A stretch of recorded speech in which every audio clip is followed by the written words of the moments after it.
16 de agosto del Evangelio según San Mateo. En aquel tiempo Jesús dijo a sus discípulos: En verdad os digo que difícilmente entrará un rico en el reino de los cielos.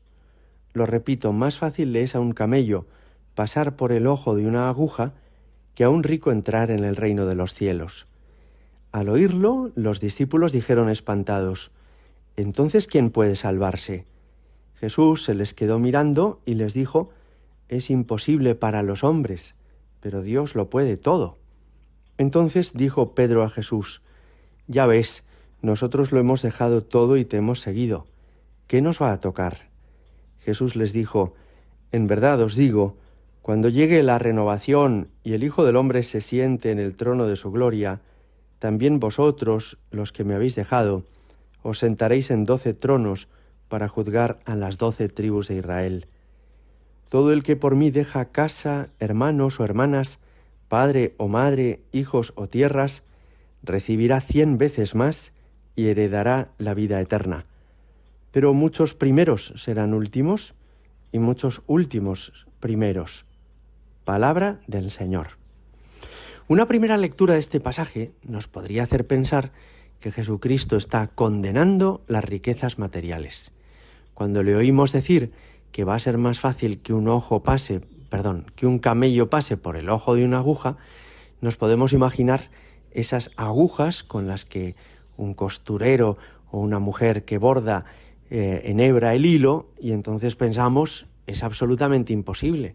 Si a veces introducir el hilo por la aguja tiene su complicación y uno, ¿verdad?, pasa un ratillo intentándolo, cuanto más difícil es que un camello pasara por el ojo de una aguja. Pero me parece que hoy podemos entender el sentido más profundo y más verdadero de este pasaje. Al parecer, y esto lo explica San Juan Crisóstomo y San Jerónimo, en Jerusalén había una puerta que se llamaba el ojo de la aguja, y se llamaba así de manera metafórica porque era más estrecha que las demás. Era una puerta muy bajita que requería que para pasar por ella hubiera que agacharse. Que las personas se agacharan para entrar por esa puerta a la ciudad no tenía mucho arte, ni exigía mucho esfuerzo. El problema era cuando venían los camellos de las ciudades o de los pueblos limítrofes cargados con dones y presentes. Y este peso que llevaban sobre sus lomos les hacía imposible poder entrar por la puerta.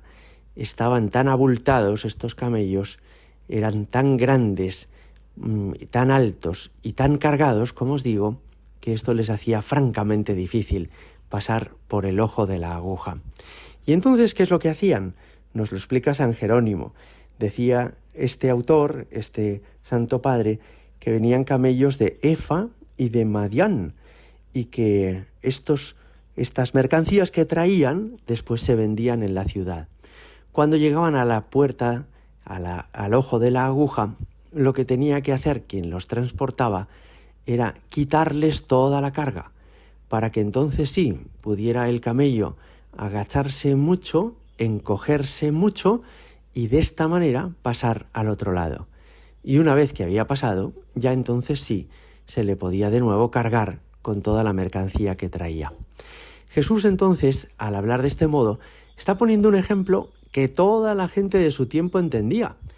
Jesús les está hablando de una forma que todos le comprenden, porque les dice: ¿os dais cuenta de lo difícil que lo tienen los camellos cuando quieren pasar a Jerusalén por el ojo de la aguja? ¿Verdad que es muy complicado? Que al llegar a la puerta hay que descargarles, después hay que hacer que se agachen y solo más tarde se les puede volver a cargar. Pues así va a ser para entrar en el reino de los cielos. Si vais demasiado cargados, si tenéis el peso de muchos agobios de este mundo, si vuestro corazón se ha vuelto ambicioso, si sois codiciosos porque tenéis apegada el alma a las cosas de la tierra, entonces lo vais a tener francamente difícil, porque antes os vais a tener que descargar de todo. Con esto, el Señor no está condenando las riquezas, pero sí nos está haciendo entender que a veces las riquezas son una carga.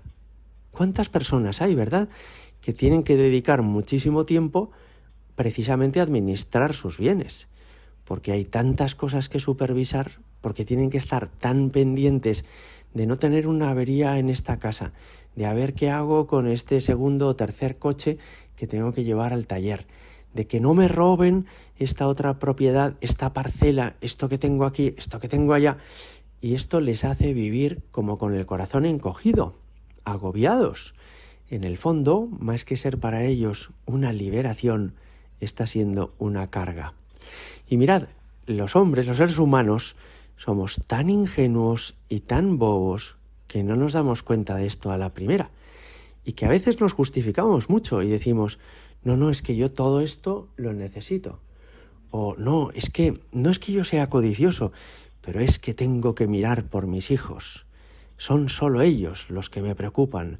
Yo por mí me desprendería de todo, pero por el bien de mis hijos tengo que luchar, pelear y sacrificarme para darles una herencia prometedora. Y sin darnos cuenta, estamos perdiendo la vida, desaprovechando el tiempo.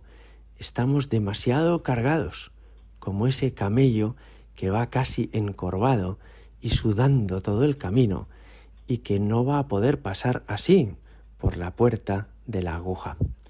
Hoy podemos pedirle al Señor que nos ayude a vivir con corazón desprendido. Y eso no significa que no tengamos absolutamente nada. Lo que significa es que seamos libres, que no tengamos miedo de perder lo que tenemos, que no tengamos ansia de conseguir lo que no tenemos y que no nos justifiquemos con vagas disculpas por esa ambición o codicia que se haya introducido en nuestro corazón. En el fondo le pedimos al Señor que nos haga libres, que sepamos utilizar las cosas y que sepamos vivir con lo necesario. Gloria al Padre y al Hijo y al Espíritu Santo, como era en el principio, ahora y siempre y por los siglos de los siglos. Amén.